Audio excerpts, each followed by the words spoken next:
Welcome back to Cure for the Common Game. Today, in deck number 769, we're going to talk about Nihiloor. I'm assuming I said that correctly. 2 white, blue, black. What is that? Esper? For a 3/5 horror.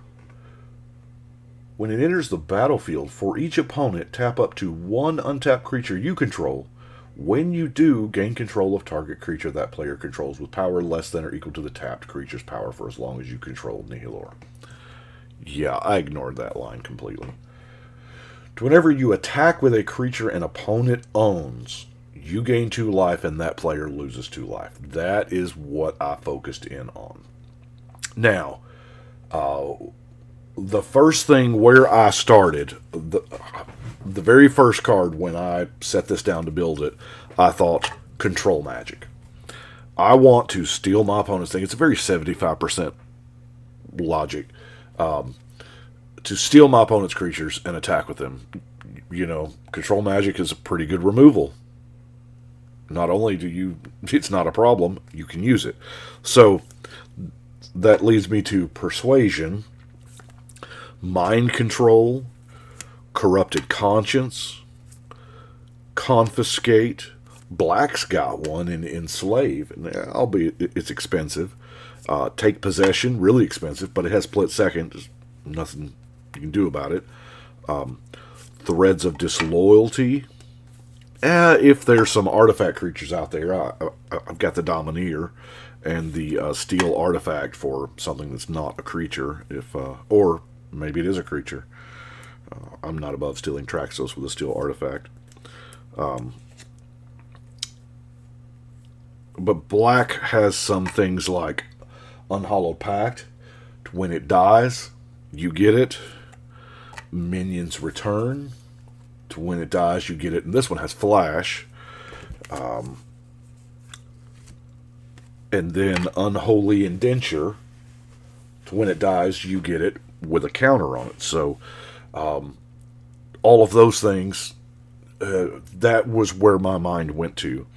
And then I was looking through, I think for Persuasion, one of those, I was looking at the 10th edition binder, and I found Rootwater Matriarch.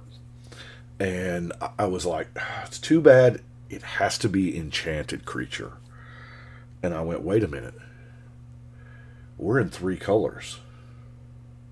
We've got enough to where if I did all of the impetuses, martial impetus, psychic impetus, parasitic impetus, of course they give the enchanted creature bonuses, and they're goaded so they cannot attack you. And then we have the same thing with vows, although they're not goaded, but they can attack you. The vow of duty, flight, torment, and malice. Because that way, like I said, if they're not a problem for me, they're not a problem. So, and that was when I realized how heavy into enchantments I was. Just auras. So I was like, well, that many auras, I probably need a Siegwarth's aid so that I can cast my control magics and my vows at instant speed. Right? That's amazing. Sphere of Safety is going to keep, people off my back, but my big proud moment was Enchantment Alteration, because it never fails. You cast your control magic, and I'm going to steal your best dude, and then the next turn they play something better. Change it. Just change it. Crown of Ages is also awesome, but it was only printed in Ice Age in 5th edition. I didn't have a copy. Arden, Intrepid Archaeologist. At the beginning of combat on your turn, you may attach any number of auras and equipment you control to target permanent or player. Does the same thing. At the beginning of combat, you can just move your control magic to another creature. It's beautiful, beautiful. Early game telepathy is going to see where your problems are. The Orzhov Advocist. There again, can't attack me.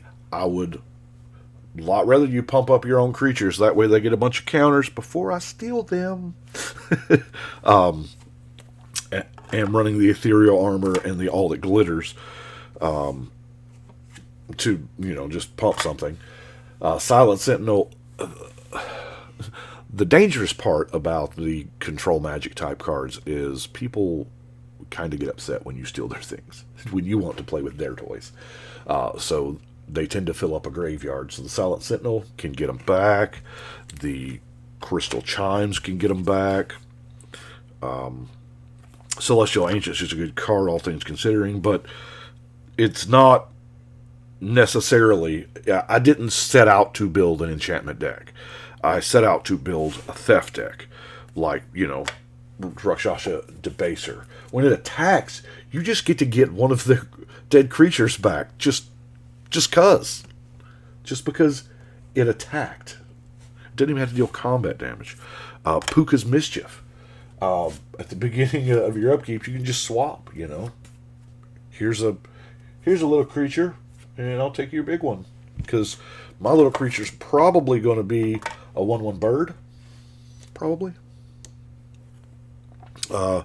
Entrancing Melody, it's a sorcery, but it steals a permanent. And then Mass Manipulation, it does cost a ton of mana, but you can potentially, there are a lot of other, Blatant Thievery is an amazing card. I would have put one in here if I'd have had one available to me. But let's look at we're playing 3 colors, so we need some color fixing, color ramp, We have Wayfarer's Bauble and the Expedition map. Soul Ring. A few signets. The Dimir Signet. Arcane Signet. Orzhov Signet. Felwar Stone. Ornithopter of Paradise. Also, we can trade it through Puka. Commander Sphere. Dimir Cluestone. Orzhov Locket. Azorius Locket. Azorius Cluestone, and let's not forget the Smothering Tithe. Smothering Tithe's an amazing card. I wish I had bought more at 50 cents than I did. Card draw, we have a little Knight's Whisper action and Harvester of Souls. I just really like the Harvester of Souls. Now, for removal, I do have Banishing Light and Seal of Cleansing. I think those are the only 2 enchantment removals we have, but Winds of Wrath does a pretty good job. I mean, even if we don't, okay, boom, there they go. And whoever, if you Winds of Wrath and you've got a couple of vows out, those people are now grateful that their creature didn't die.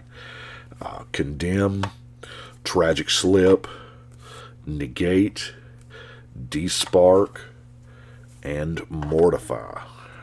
And that brings us to our non-basic lands, of which there are aplenty. We have the Exotic Orchard. I don't have a whole lot of these. I tend to save them for 3+ color decks. I know they're cheap, but there's a lot of decks.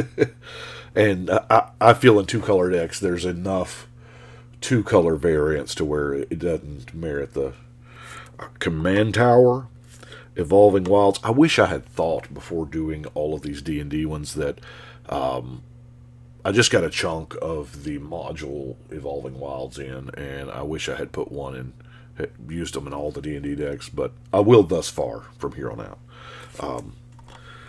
Terramorphic Expanse, Path of Ancestry, Arcane Sanctum, Temple of Deceit, Temple of Enlightenment, Temple of Silence, Feeded Pools, Irrigated Farmland, Drowned Catacombs, Shambling Vents, Dimir Aqueduct, Scoured Barrens, Tainted Field, Azorius Guildgate, and lastly, the Tranquil Cove.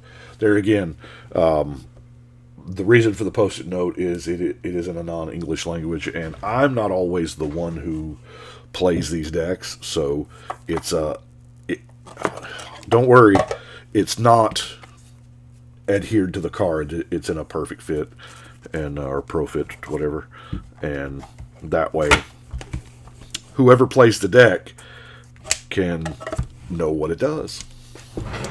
So that is deck number 769. So we're going to go put 769 on the wall.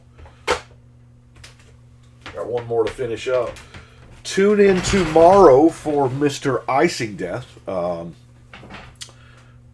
of happy with how that one turned out. But I do appreciate it. Y'all let me know what you think. But right now, we're going to shuffle and cut.